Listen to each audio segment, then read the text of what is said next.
유혹이 되면 우리나라 사람이라면 늘 생각되는 것이 있지요. 바로 남신 대장님이 기도했던 것처럼 동족 상잔의 비극을 가져온 6.25 전쟁. 바로 한국 전쟁이 발발했던 시기이기 때문입니다. 올해는 한국 전쟁 69주년이 맞이하는 해입니다. 이미 69주년이 지났음에도 불구하고 이 전쟁은 참으로 우리 대한민국 국민에게 뿐만 아니라 우리의 동포인 북한 국민에게도 비극적인 전쟁입니다. 이 전쟁에서 전사하거나 실종하고 부상당한 우리 한국군과 유엔군이 77만 6,360명입니다. 그런데 북한군과 중공군은 거의 2배나 되는 142만 명입니다. 또한 학살당하거나 부상당하거나 아니면 납치된 민간인들이 249만 968명입니다. 그러니까 3년, 이 전쟁을 3년 했는데 이 6.25 전쟁 3년 동안을 통해서 무려 450만 명 이상이 사망하거나 부상하거나 행방불명되었던 것을 알 수 있습니다. 또한 6.25 전쟁은 남북한을 막론하고 전 국토를 폐허로 만들었습니다. 이 남한은 전쟁 발발 15개월 만에 입은 재산 피해가 약 20억 달러에 달했다라고 말합니다. 그런데 이 20억 달러라는 것은 1949년에 우리 국민 총 생산을 능가하는 액수입니다. 이렇게 한국전쟁으로 북한이 또 입은 물질적인 피해는 얼마냐? 남한에 비해서 훨씬 더 큽니다. 북한은요, 특히 공업 피해가 심각했는데 전쟁 중에 8,700여 개의 공장, 기업체가 완전히 파괴되었습니다. 그래서 이 공업 생산이 전쟁 전보다 64%나 줄어들었습니다. 이 가운데서 전력 생산은 74%, 석탄 생산은 89%, 철 생산 90%, 화학공업은 77%가 각각 감소되었다고 통계에 나와 있습니다. 농업 부문에서 피해도 극심했죠. 폭염으로 인하여서 4분의 1이나 되는 농토가 완전히 피해를 입었고 9만 정도의 농경지가 완전히 감소되었다고 합니다. 전쟁이 끝나자 농민 가운데 빈농의 비율이 40%가 늘었고 소가 38만 몇 마리가 없어졌고 이런 것들을 수없는 통계를 보면 정말 6.25 전쟁은 남한뿐만 아니라 북한에도 비극적인 전쟁입니다. 근데 문제는 아직도 69주년이라는 그 세월이 흘렀음에도 불구하고 대한민국이 여전히 전쟁의 위협이 도사리고 있다는 것입니다. 북한에서는 여전히 핵 보유국의 논란에 바로 쌓여 있습니다. 그리고 시시때때로 미사일을 시험 발사한다고 하면서 일본과 미국의 서방 세계들을 긴장하게 만들고 있습니다. 이러한 긴장 상태는 바로 현재 우리 대한민국뿐만 아니라 세계 곳곳에서 벌어지고 있습니다. 꼭 전쟁만이 아니라 가진 사람이나 가지지 못한 사람들 사이에 갈등이 생깁니다. 지배자들과 피지배자들 사이에 갈등이 있습니다. 지역 간의 갈등이 있고 노사 간의 갈등이 있습니다. 민족과 민족 간의 갈등은 그만두고라도 여러분 우화동이라는 게 해군장 사거리 있는데 아파트를 짓는데 거기 보니까 또 천막이 쫙 하나 쳐 있더라고요. 또 농성이 시작했어요. 외국 근로자들 때문에 우리 자식들 등록금 줘야 되는데 일을 못한다는 거죠. 이렇게 노사 간의 갈등이 끊임없이 이루어지고 있습니다. 나라와 나라의 갈등은 계속되고 있죠. 이러한 시기에 주님께서 우리에게 요구하는 것이 있습니다. 그것이 바로 뭐냐면 오늘 본문 18절에 있는 말씀을 보면 여러분 한번 읽어볼까요? 시작. 모든 것이 하나님께로서 났으며 그가 그리스도로 말미암아 우리를 자기와 화목하게 하시고 또 우리에게 화목하게 하는 직분을 주셨으니 무슨 말이냐? 여기에서 바로 하나님께서 우리에게 부탁하는 것이 두 가지의 화목에 대해서 얘기합니다. 첫째로 화목은 어떤 거냐? 그리스도로 말미암아 우리를 자기와 화목하게 하셨다는 것입니다. 이것은 바로 무엇을 말하냐? 한마디로 수직적인 화목을 이야기합니다. 전에는 우리가 죄로 말미암아 하나님과 우리 사이에 막혔던 담이 있었습니다. 그 담은 하나님이 쌓은 것이 아니라 바로 우리 인간이 쌓은 것이죠. 첫사람 아담이 범죄함으로 말미암아서 하나님께 나아갈 수 있는 그 길이 완전히 막혀버렸습니다. 그래서 하나님과 우리 사이에 담이 딱 가로막혀 있었습니다. 그래서 우리는 스스로 우리가 하나님 앞에 도저히 나아갈 수 없는 존재가 된 것이죠. 그런데 하나님의 아들인 예수 그리스도를께서 친히 화목제물을 해서 십자가에 피 흘려 죽으심으로 말미암아 우리가 죄를 용서받을 수 있게 되었고 우리와 하나님의 사이에서 바로 가로막혀있던 그 담이 허물어진 것입니다. 그래서 누구든지 예수 그리스도로 말미암아 우리는 하나님 앞에 나아갈 수 있고 참된 평안을 가져올 수 있게 된 것이죠. 이것은 예를 들면 이것은 마치 어린아이가 어머니와 같이 있어야지만이 평안을 느낄 수 있는 것과 같은 이치입니다. 여러분 아이는요 자기 엄마와 같이 있을 때는요 먹을 거 걱정합니까? 입을 거 걱정합니까? 잠자리 아무것도 걱정하지 않습니다. 아이만이 아니에요. 여러분 저희 아이들이 다 커서 결혼했어요. 그럼에도 불구하고 엄마와 있으면 이런 건 염려하지 않습니다. 그런데 어린아이들은 내일도 걱정하지 않습니다. 어린아이는 엄마와 같이 있는 것이 최고의 평안이에요. 평화예요. 여러분 이런 평안 아무 걱정하지 않고 염려하지 않고 우리 인생에 있어서 어떻게 하면 이런 평안을 이룰 수 있을까요? 그것은 바로 우리는 평강의 주인이신 그 예수님을 믿을 뿐만 아니라 그 예수님을 나의 주님으로 모셔드릴 때에 이 평화를 누릴 수 있다라고 성경은 분명하게 우리에게 말씀하고 있습니다.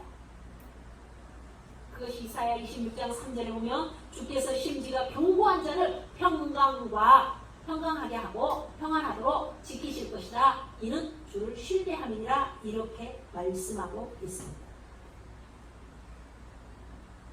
평강하고 평강하도록 강조하시는 거죠.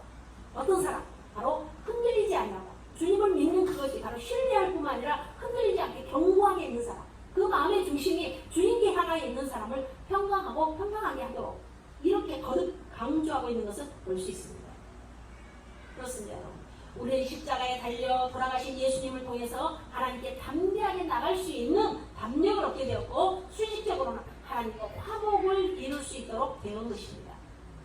그러므로 여러분 우리는 주님을 의지함으로 말미암아 하나님께 주시는 참된 평화를 누리며 살 수 있게 된 것입니다. 그래서 사도 바울은 로마서 5장 1절에 그러므로 우리가 믿음으로 의롭다 하심을 받았으니 우리 주 예수 그리스도로 말미암아 하나님과 무엇을 누리자? 화평을 누리자 이렇게 말씀합니다. 이 누리자라는 말은 무슨 말이냐? 붙잡다, 소유하다, 간직하다 이런 뜻입니다. 한마디로 화평을 소유할 수 있는 것은 우리가 예수님을 믿고 구원받음으로 말미암아서 하나님과 화평할 수 있다는 것입니다.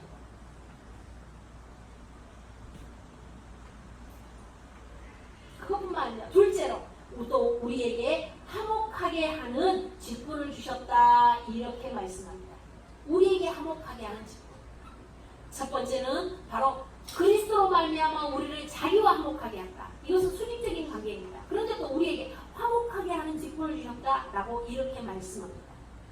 이것은 수평적인 화평을 의미하는 거죠. 여러분 십자가입니다. 수직과 수평의 관계. 여러분 구약시대 때 대제사장들 1년에 딱 한 번씩 속죄제인 지성소에 들어갑니다. 그리고 하나님께 제물을 드림으로 말미암아서 바로 죄인들을 하나님과 화목하게 만들었습니다. 그런데 신약에 와서는 예수 그리스도를 통해서 하나님과 화목하게 된 성도들이 이 화목하게 하는 직책을 감당하라 이렇게 말씀하고 있습니다. 왜? 우리가 예수 그리스도를 믿기에 너희를 또 화목하게 해야 된다는 것입니다. 그러나 여러분 여기에서 한 가지 중요한 사실을 여러분 우리는 기억해야 됩니다. 성경에서 말하는 이 화목하게 하는 자, 화평하게 하는 자를 평화를 사랑하는 바로 그런 애호가들이 아닙니다. 한마디로 평화를 만들어가는 사람들을 의미합니다. 여러분 평화를 사랑하는 사람과 평화를 만들어가는 사람은 비슷한 것 같지만 사실은 차이가 다릅니다. 평화를 사랑하는 사람은요 세상이 힘들고 어려우면요 얼마든지 세상을 피할 수 있습니다. 또한 말로는 얼마든지 평화를 사랑한다 이렇게 말할 수 있습니다. 그러나 평화를 만들어가는 사람은요 아무리 어렵고 힘든다 할지라도 어떤 고난과 어떤 위협이 있다 할지라도 포기하지 않고 평화를 만들어가는 사람입니다. 평화를 만들어가려고 보니까 손해를 볼 수도 있습니다. 화평하게 하려고 하다 보니까 오히려 다른 사람들에게 핍박을 당하는 경우도 있습니다. 그럼에도 불구하고 너희들의 화평을 화목하게 하라 이렇게 말씀하고, 너희들이 하나님과도 화평해야 되고 바로 사람들하고도 여러분 화목해라 이렇게 말씀하고 있습니다. 여러분 우리가 왜 화평하게 해야 될까요? 왜 화목하게 해야 될까요? 그것은 세 가지 이유 때문입니다. 그 이유는 첫 번째로 화평하게 하는 것, 그것은 하나님의 뜻이기 때문입니다. 화목하게 하는 것. 예배소서 2장 14절에서 17절의 말씀을 한 절은 성가대원들이, 한 절은 여러분들이 한번 읽어보겠습니다. 시작. 그는 우리의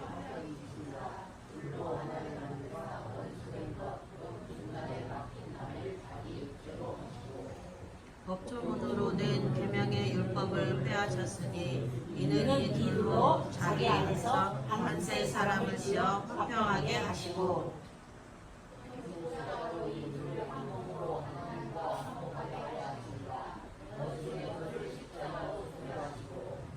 또 오셔서 멀리 있는 너희에게 평안을 전하시고 가까운 데 있는 자들에게 평안을 전하셨으니. 아멘. 여러분 이렇게 말씀하고 있는데, 예수님이 십자가를 지심으로 말미암아서 하나님과 인간 사이를, 인간과 인간 사이를 여러분 화평하게 하셨다는 것입니다. 예수님은요 말씀으로만 이렇게 전한 게 아니에요. 친히 어떻게 하는 것이 화평하는 것이냐, 이것을 모범으로 보이신 중보자의 역할을 감당하신 거죠. 그렇기 때문에 나는 하지 않냐고 너나 해라 이렇게 말씀하지 않고 직접 십자가를 통하여서 자기의 몸을 내놓으시고 화평하게 하는 역할을 하셨기에 중재자의 역할, 우리가 하나님 앞에 가까이 가고 이웃과 이웃을 여러분 가까이 하게 하는 그런 역할을 하셨기 때문에 우리에게도 말하는 것입니다. 너희도 화평케 하는 역할을 지금 요구하시는 것입니다. 그런데 여러분 우리는 어떻습니까? 내 마음에 드는 사람과는 화목하게 잘 지냅니다. 화평합니다. 심지어는 내가 힘들어도 그 사람을 도와주려고 합니다. 그 사람이 좋아하는 것을 해주려고 해요. 심지어는 그 사람이 어떤 잘못을 했어도 다 이해하려고 합니다. 그런데 나하고 화목하게 지내지 못하고 친하지 않는 사람에게는 조그마한 실수도 그냥 넘어가려고 두지 않습니다. 그러나 여러분 잘 들으세요. 우리는 화목하게 하는 거, 화평하게 하기는 하지만 모든 사람들과 더불어 화평하지 못하는 경우가 너무도 많이 있습니다. 그렇기 때문에 로마서 12장 18절에 이렇게 말씀합니다. 한번 읽어볼까요? 시작. 할 수 있거든 너희로서는 모든 사람과 더불어 화목하라. 그뿐만 아니라 히브리서 12장 14절에도 이렇게 말씀합니다. 다시 한번 읽습니다. 시작. 모든 사람과 더불어 화평함과 거룩함을 따르라. 이것이 없이는 아무도 주를 보지 못하리라. 아멘. 이 두 구절이 말하는 의미가 무엇이냐? 한마디로 가까운 사람, 특별한 사람, 나하고 좀 친한 사람, 이런 사람들과만 화평하게 하는 것이 하나님의 뜻이 아니라 어떤 사람? 모든 사람과 화목하게 지내는 것이 하나님의 뜻이다. 이걸 말씀하고 있습니다. 그럼 여러분 화목하게 하는 것, 이것은 여러분 우리의 선택사항이 아니라 하나님의 이렇게 해라 하는 필수사항이고 하나님의 명령입니다. 이것이 바로 화평하게 하는 것, 하나님의 뜻이기 때문에 우리 모두는 화평해야 합니다. 두 번째로 화평하게 하는 것은요, 내가 사는 비결이기 때문입니다. 내가 사는 어항 속에 금붕어 두 마리가 살고 있었어요. 한 마리는 좀 몸집이 크고 한 마리는 좀 작았어요. 주인은 여러분 금붕어에게 먹이를 줍니다. 날마다 먹이를 주는 것은 아니죠. 이들이 며칠에 한 번씩 이렇게 주죠. 그런데 한 번은 큰 붕어가 생각을 했어요. 큰 금붕어가 생각을 했어요. 야, 저 작은 금붕어 없으면 내가 주인이 주는 밥 다 먹으면 되는데 저 작은 금붕어 때문에 나는 늘 배가 고파 이렇게 생각했어요. 이렇게 생각하는 것으로만 그치는 것이 아니라 바로 주인이 모르게 작은 금붕어의 꼬리 살짝, 지느러미 살짝 하고 물었어요. 계속 상처를 조금씩 내기 생각했어요. 주인이 이틀에 한 번씩 보니까 물고기 밥을 주는데도 별로 표가 나지 않았어요. 그런데 어느 날 여러분 웬일입니까? 이 작은 금붕어에 상처가 썩기 시작합니다. 이 작은 금붕어가 상처가 여러분 물속에서 이렇게 헤엄치고 다니니까 결국 그 물도 썩어지게 됩니다. 여러분 그 물을 큰 금붕어는 안 먹었을까요?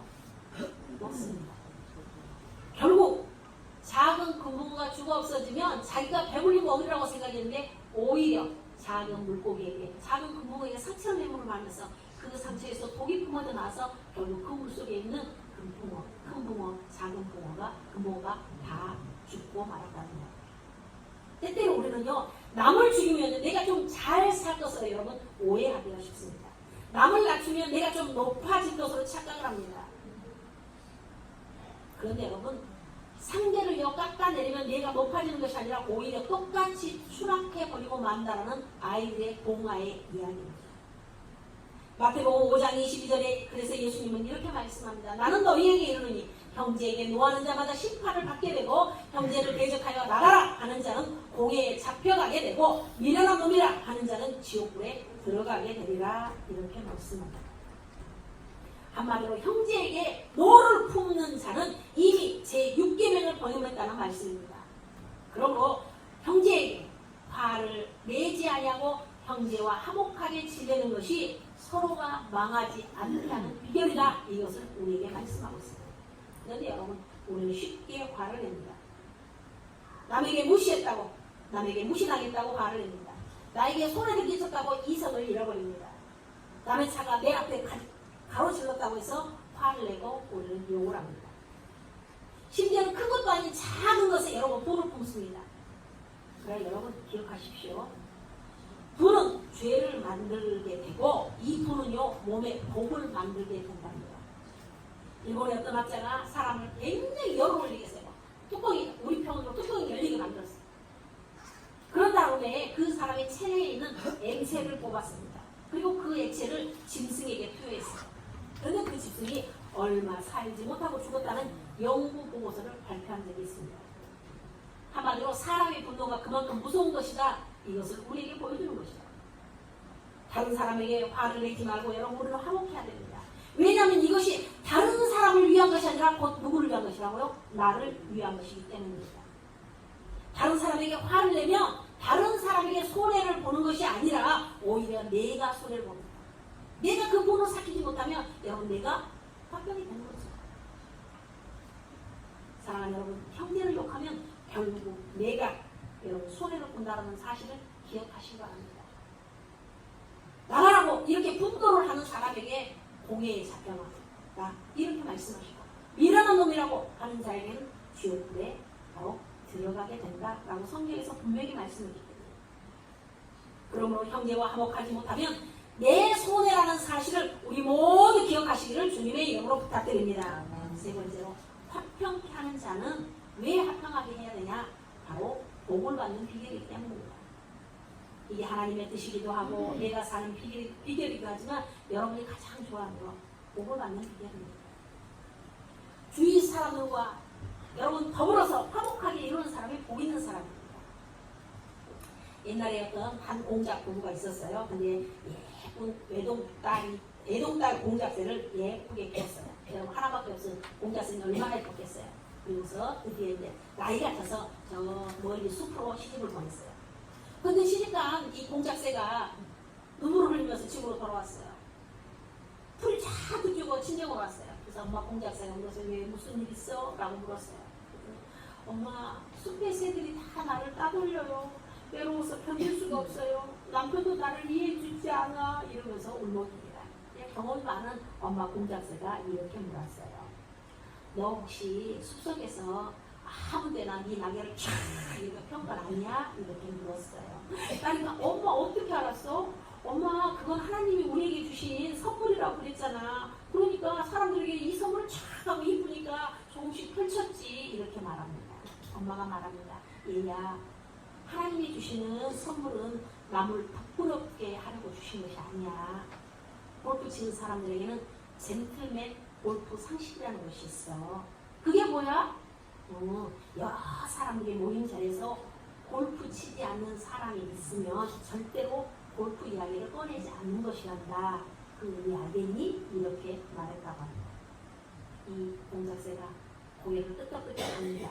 그리고 이제 자기 시리인 숲속으로 들어갑니다. 어떻게 되었을까요? 여러분 공작새가 꼬리 좀 한번 펴봐. 여러분 그러죠. 공작새 보면 모든 사람들이 욕을 입니다.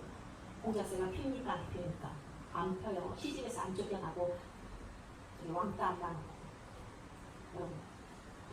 여러분 우리가 이런 그 후에 공작새가 숲에 새들과 잘 어울려 살았다는 거. 여러분 우리는 이렇게 더불어 살아가는 법을 배워야 됩니다. 나만 최고라고는요 결국은 어떻게 되냐? 여러분 왕따가 납니다. 다른 사람들 무시하면요 화목할 수가 없습니다. 왜냐하면 우리 모두는 다 부족한 사람들입니다. 어떤 사람도 완전한 사람은 없습니다. 모든 사람들이 다 허물 있습니다. 그러기에 예수님께서 이 세상에 평화를 이루시려고 오셨던 것입니다. 예수님은 일부러 사마리아에 갔습니다. 사람 취급주지 않은 사마리아 땅으로 가셨습니다. 그리고 상대도 해주지 않는 이방 여인에게 긍휼을 베푸셨습니다. 심지어는 자기를 죽이려고 했던 로마 군인에게까지도 자비를 베풀었습니다. 그뿐입니까? 세리와 창기와 가부와 여러분 가난한 자와 함께 음식을 잡수시기로 했습니다. 예수님은 평화의 왕으로 이 땅에 오신 것입니다. 그리고 그것을 당신 혼자만 이룬 것이 아니라 제자들에게도 가르치셨습니다. 가평케 하는 자는 복이 있나니 라고 말씀하십니다. 그뿐만 아닙니다. 그러므로 예물을 제단에 드리려다가 거기서 내 형제에게 원망받을 만한 일이 있는 것이 생각나거든 예물을 제단 앞에 두고 먼저 가서 형제와 화목하고 그 후에 와서 예물을 드리라 이렇게 강조하셨습니다. 예수님께 왜 이렇게 말씀하셨을까요? 그것은 바로 다른 사람과 화해하고 화목을 이룰 때에 그곳에 하나님의 은혜와 축복이 임하기 때문입니다. 그곳에 하나님의 뜻이 이루어지기 때문입니다.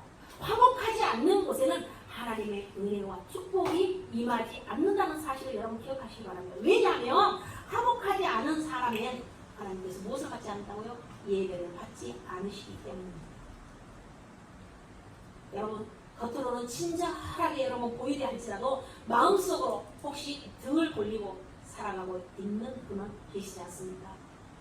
오랫동안 그 사람을 보면 예서 묻기를 예면한 채로 여러분 못 본 척하고 있는 사람은 없습니까?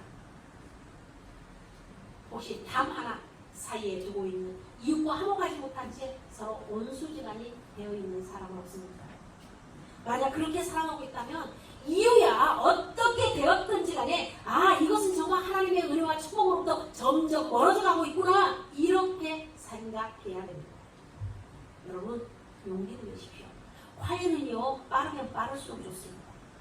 보세요. 마태복음 5장 25절에 보면 예수님께서 말씀합니다. 너를 고발하는 자와 함께 길에 있을 때 어떻게? 어떻게 해요? 말이 하나도 안 나와요. 다시 너를 고발하는 자와 함께 있을 때에 사과하라. 사과하는 거죠. 호의를 품으라는 거예요. 화해하라는 거예요. 일치하라는 거예요. 급히 빠르게. 시간이 지나면 지날수록 자꾸 어려워지기 때문입니다. 기회가 있을 때에 상대방이 오기를 기다리지 말고 여러분의 발로 찾아간다든지 아니면 우연한 기회에 마주쳤을 때 예민하고 피하지 말고 여러분 다가가서 화해의 악수를 청하라는 말씀입니다. 이것이 하나님의 은혜를 회복하는 비결인 줄 믿으시기 바랍니다. 내가 먼저 화해를 청하는 것이 바로 축복된 인생을 사는 비결입니다.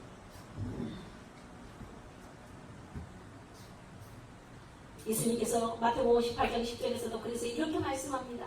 3과 2 소자 중에 하나도 신여기지 말라. 너희에게 말하노니 저의 천사들이 하늘에서 하늘에 계신 내 아버지 얼굴을 항상 배우느니라 라고 말씀했습니다.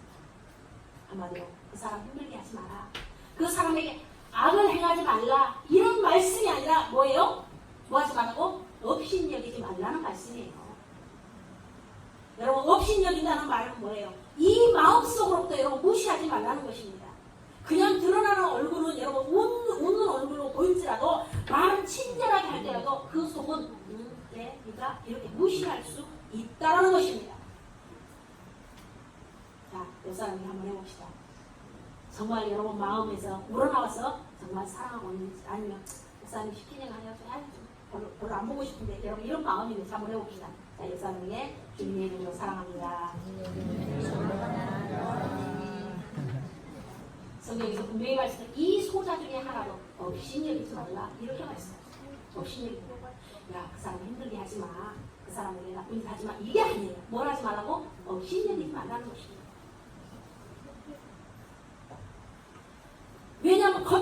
보이는 모습을 주님께서 보시는 것이 아니라 주님은 우리의 중심을 보기 때문입니다. 그렇기 때문에 아무리 하찮은 자라 할지라도 여러분 그를 업신여기지 마십시오. 그게 누구이든지 간에 모든 사람과 화목하라 이렇게 말씀했습니다. 내 마음에 드는 사람, 나와 좀 가까운 사람이 아니라 모든 사람과. 그뿐 아닙니다. 예수님은 마태복음 18장 21절에서 22절에 이렇게 말씀합니다. 그때 베드로가 나와 가로되 주여 형제가 내게 죄를 범하며 몇 번이나 용서하여 주리까? 7번까지 하오니까 예수께서 가라사대 내게 이르노니 7번뿐 아니라 7번이라도 할지니라 이렇게 말씀합니다. 한마디로 이 말은 주님께서 하라고 하는 용서는 뭐가 없는 거예요? 한이 없는 거예요. 한이. 여러분 7번씩 7번이 몇 번이에요? 네, 490번이에요. 누가 용서할 때, 난이 10번 용서했어, 100번 용서했어, 너 290번 용서했어. 여러분 이런 사람이 얼마나 있어요? 아마 그렇게 되기 전에 마음이 이렇게라도 해주면 다 마음이 풀릴 거예요. 난이 용서했어. 이미 그렇게 말할 정도입니다. 그러니까 예수님의 본 뜻은 뭐냐? 따라합시다. 모두 다 용서하는 것이다. 용서하는 것이다. 용서는요, 원래 상태로 여러분 딱 돌아가는 것입니다. 원래 좋은 관계, 원래 그냥 평안한 관계로 여러분 돌아가는 거예요. 감정이나 어떤 원망이 내 가슴속에 남아있지 않는 관계로 돌아가는 거, 회복하는 거. 생각할 때, 내 마음이 저 사람을 생각할 때 불편하다든가 힘들다든가 여러분 이런 것이 없어지는 상태를 말하는 것입니다. 진정한 용서의 마음, 어쩌면 하나님께서 우리에게 보여주신 사랑의 마음입니다. 여러분 사랑의 깊이가 달라지면요 안 보이는 것들이 보여지게 됩니다. 사람을 보는 눈이 달라집니다. 길가에 피어있는 이름 모를 꽃들도요 아름답게 보입니다. 여러분 그래서 서울의 교보문고에 가면 큰 여러분 그 벽에다가 뭐라고 합니까? 자세히 보니 아름답다 이런 것들이 있습니다. 주님께서 한 영혼을 사랑하신 것처럼 여러분 우리도 나에게 혹시 아픔을 주는 사람이라 할지라도 그 영혼을 사랑할 수 있는 마음을 주님 주시옵소서 이렇게 기도해야 됩니다. 아니 그것이 아니라 내 기준으로 혹시라도 다른 사람에게 상처를 주지 않게 해주십시오. 이렇게 기도가 되어야 할 것입니다. 미국의 아브라함 링컨 대통령의 일화를 소개하고 말씀을 드리겠습니다. 여러분 링컨 대통령의 전기에서 빠지지 않고 기록된 내용이 있어요. 그것은 뭐냐면 링컨이 자신을 가장 괴롭혔던 에드윈 스탠턴이라고 하는 사람의 관계입니다. 이 사람을 바로 대통령이 딱 되면서 국방부 장관을 시켰어요. 근데 이 스탠트가 대통령이 되기 전에 링컨이 대통령이 되기 전에 볼 때마다 독서를 품었어요. 예를 들면 여러분 우리는 고릴라를 만나기 위해서 아프리카에 갈 필요가 없습니다. 일리노이주 스프링필드에 가면 링컨이라고 하는 고릴라를 만날 수 있습니다. 이 정도로 말할 수 있습니다. 이렇게 공감을 했어요. 어찌됐든 간에 몇 차례의 실패를 거듭하고 링컨이 대통령이 됐습니다. 내각을 구성합니다. 그랬는데 가장 중요한 국방부 장관의 자리에 이 스탠턴을 임명합니다. 그때 모든 참모들이 다 반대했습니다. 어떻게 그럴 수가 있냐고. 그러니까 링컨 대통령이 이렇게 대답합니다. 그 사람이 나를 수천 번, 수백 번 바로 무시한들 얻었습니다. 그는 미국을 사랑하는 사람이고 사명감이 투철한 사람으로 국방부 장관을 할 충분한 자질을 가지고 있는 사람입니다. 지금 남북 전쟁의 이 난국을 훌륭하게 극복할 수 있는 소신과 추진력을 갖춘 사람이에요. 나는 이 난국을 해결해 줄 수 있는 사람. 나는 아무래도 상관없습니다. 내가 어떤 무시를 당했다 할지라도 내가 어떤 핍박을 당했다 해도 관계없습니다. 나는 지금 이 난국을 해결해 줄 수 있는 사람이라면 나는 아무래도 상관이 없습니다. 아니 그래도 스탠턴은 당신을 그렇게 비난하고 모욕한 당신의 원수가 아닙니까? 이렇게 말해요. 그러니까 이 링컨 대통령이 빙글에 웃으면서 말합니다. 저도 그렇게 생각합니다. 원수는 우리 마음속에서 없애버려야겠지요. 그러나 원수를 죽여서 없애는 것이 아니라 원수를 사랑으로 녹여서 친구를 만들라는 말씀입니다. 예수님이 우리에게 이렇게 말씀하셨습니다. 이제 그 사람은 나의 적이 아닙니다. 나는 적이 없어져서 좋고 바로 그 사람은 능력 있는 사람이니 도움을 받아서 좋고 일석이조 아니겠습니까? 결국 많은 사람의 반대에도 불구하고 링컨은 이 스턴턴이라고 하는 사람을 국방부 장관에 임명합니다. 그런데 이 스턴트가 링컨의 이 기대에 부응하여 국방부 장관을 재임하는 그 기간 동안에 최선을 다했습니다. 최선을 다했습니다. 링컨이 총에 맞아 암살당했을 때에 숨을 거둡니다. 그런데 이 스탠턴이 링컨을 부둥켜 안고 통곡하면서 이렇게 말했습니다. 여기 가장 위대한 사람이 누워있습니다. 이렇게 말했다고 합니다. 스탠턴은 링컨을 그렇게 헐뜯은 사람이었지만 나중에 이 링컨을 가장 위대한 인물로 존경하는 사람이 되었다는 이란입니다. 링컨이 자기를 그렇게 미워했던 원수까지도 사랑하고 사랑함으로 진정한 승리자가 되었던 것입니다. 사랑하는 여러분, 사랑을 베푸는 사람들은요 하나님의 은혜를 경험한 사람들입니다. 풍부하신 하나님을 믿는 사람들은요 여유가 있어요. 경쟁하지 않습니다. 경쟁을 초월해서 역사하시는 하나님의 능력을 믿습니다. 사랑하는 여러분, 우리 69주년을 맞이하는 이 6.25에 내 이웃도 사랑하지 않는다면 우리가 어찌 북한 사람들을 여러분 사랑할 수 있겠습니까? 화목하라는 하나님의 부탁의 말씀을 기억해서 사랑하는 여러분, 삶의 자리에서 평화를 만들어가는 저와 여러분이 되기를 주님의 이름으로 부탁드립니다. 내가 주는 평화는 세상이 주는 것과 다르다고 말씀하신 예수님, 하나님이 통하여서 우리에게 부탁하신 것은 너희들이 하나님과 화목할 뿐만 아니라 이웃과 화목하라고 말씀했습니다. 화목하게 하는 것은 하나님의 뜻이기도 하지만 내 자신이 사는 것이고 결국 내 자신이 살아갈 때 하나님께 주시는 놀라운 복을 받을 수 있을 줄 믿습니다. 우리 모든 성도들이 화목하라는 하나님의 부탁 말씀을 기억하며 삶의 자리에서 평화를 만들어갈 수 있도록 하나님 역사하여 주시옵소서. 지혜를 주시고 담대함을 주시고 용기를 더하여 주시옵소서. 예수님의 이름으로 기도드립니다. 아멘. 신앙 고백합니다. 나는